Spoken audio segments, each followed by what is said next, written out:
Hello and welcome to another video. This time I'm making a diorama of a minecart chase scene inspired by the movie Indiana Jones and the Temple of Doom, with a little twist. I have never worked with miniature trains or train tracks before, so don't ask me for any advice. The base is made from a scrap piece of plywood hot glued to a piece of styrofoam. As you can see, using a knife makes more mess than a hot wire, but it is usable if you don't have an alternative, which I do.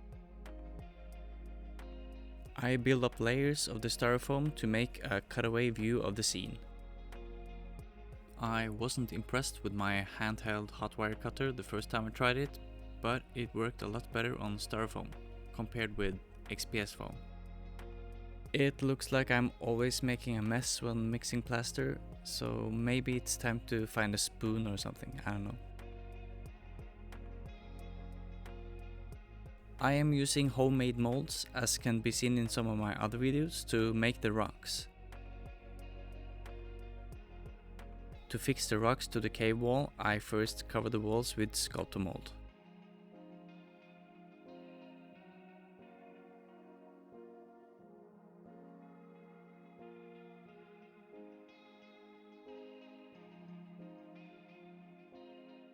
I dunked the plaster rocks in water and pressed them into the still wet sculptor mold.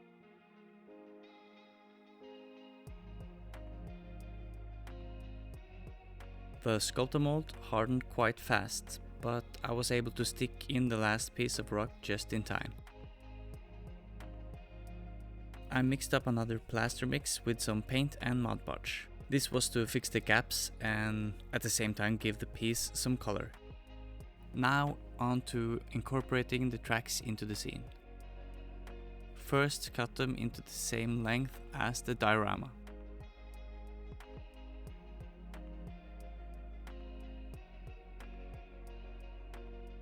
I first tried to cut the tracks with a saw, but when that didn't work I used my snippers and sanded the edges.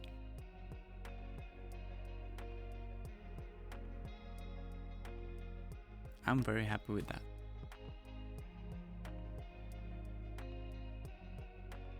In the movie, the tracks lay on top of a bridge type scaffolding, which I am making from balsa wood.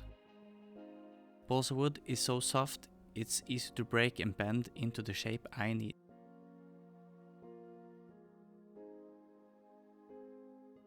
The support legs of the bridge are also made from balsa wood, and they took a little time to attach, let me tell you.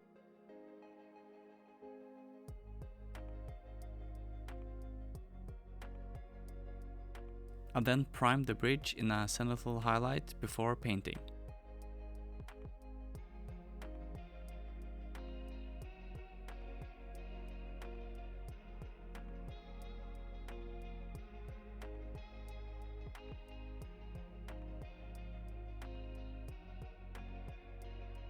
The paint I got on the top of the tracks, I sanded away with a soft sanding sponge. The cave needed more depth and color. I love wet blending and dry brushing, so I did that a lot, with different grays, yellows, and wiped away excess.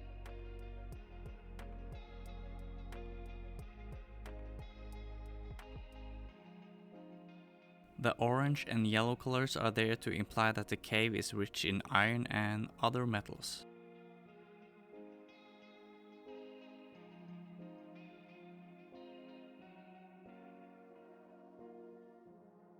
I bought some small LED lights online that I'm going to use to light up the tunnel.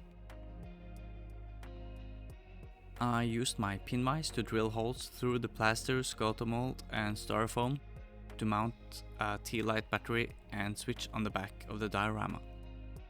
The drill bit wasn't long enough, so I used a barbecue skewer to pierce through the back. I am awfully bad at soldering, so I'm sparing you the details. But with a lot of tinkering I was able to connect the 3 lights to the T-light battery switch.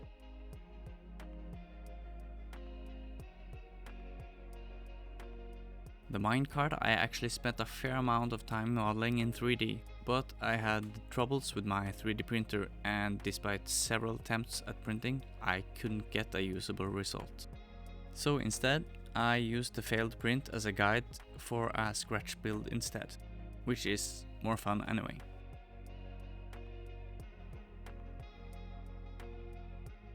I used tape to give a slight lip to the edge of the bucket.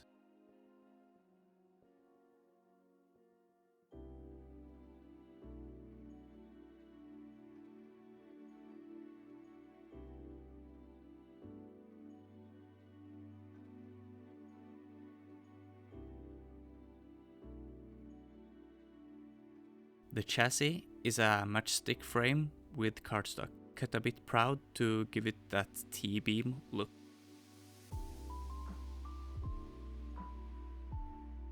This is then superglued to the bucket. I was very liberal with the superglue and baking soda. I think it only adds to the old and rusty look. Some of the smaller details I didn't copy precisely, but made simplified shapes instead.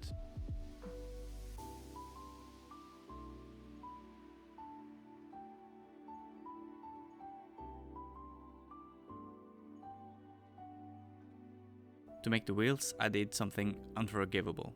I know. I actually used real Lego. But this is the second most common Lego piece ever, and I have about 1,000 of them. They are glued to a plastic Q-tip, then superglued directly to the underside of the cart.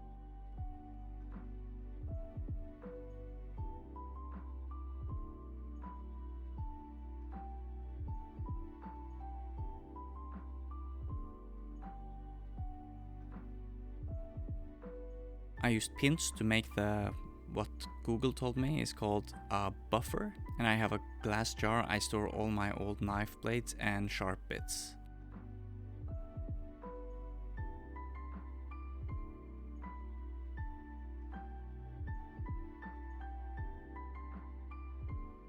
When I'm happy with the cart, I seal it in with Mod Podge. Then add the brake.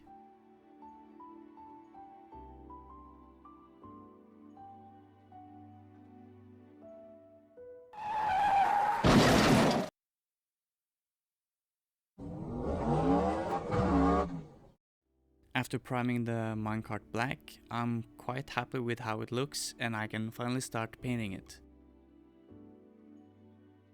I rarely have a plan when I paint, so instead of me trying to tell you what I did, you can see for yourself.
After a lot of cutting, gluing, painting, dry brushing steps and washes, I brush on some pigments, then make a copy.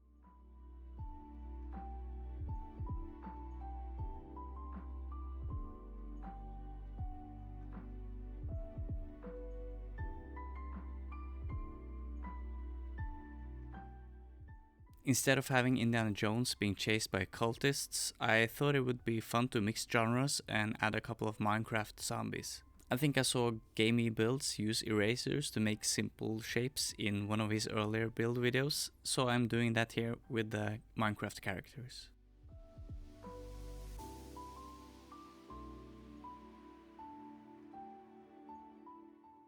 The eraser really loved the superglue and it took hold almost immediately.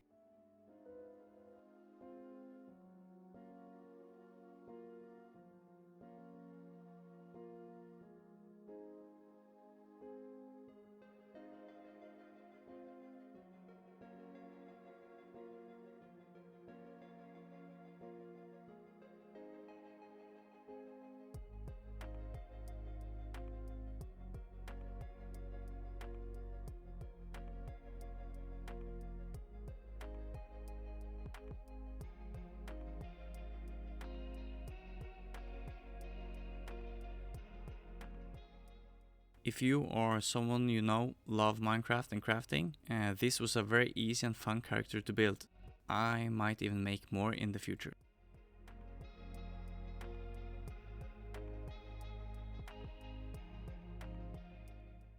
For Indiana Jones, Short Round and Willie Scott, I didn't use erasers but miniatures from the American History series. For Short Round, I used this little guy with a bucket and a hat.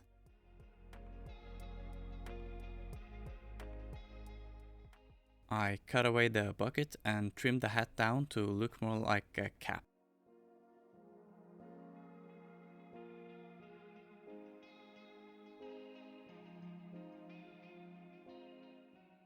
I used a hot air gun to reposition his arms, since I want him to reach for the brakes of the minecart later.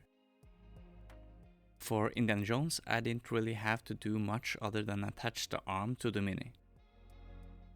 Willie Scott has a big bushy hairdo. It seems like the Pilgrims did not.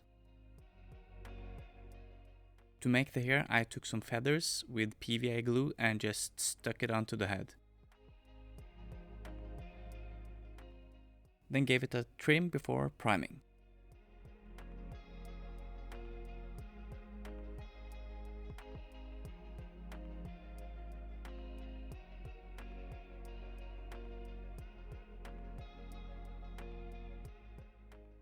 The clothes of these minis are not perfect match to the costumes in the movie, but with a good enough color match, they look pretty good from across the room. I forgot that Mr. Jones only had one sleeve in the minecart chase scene, so I trimmed down the jacket.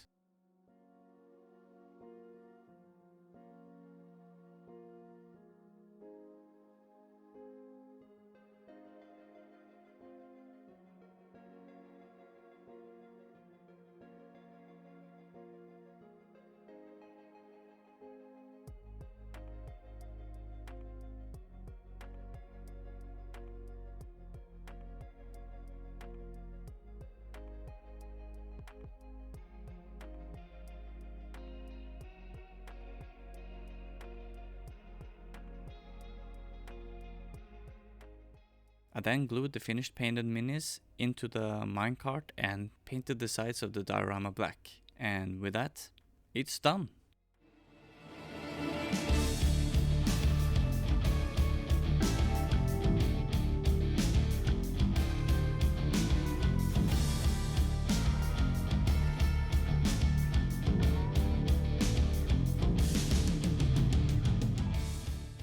Thank you very much for watching.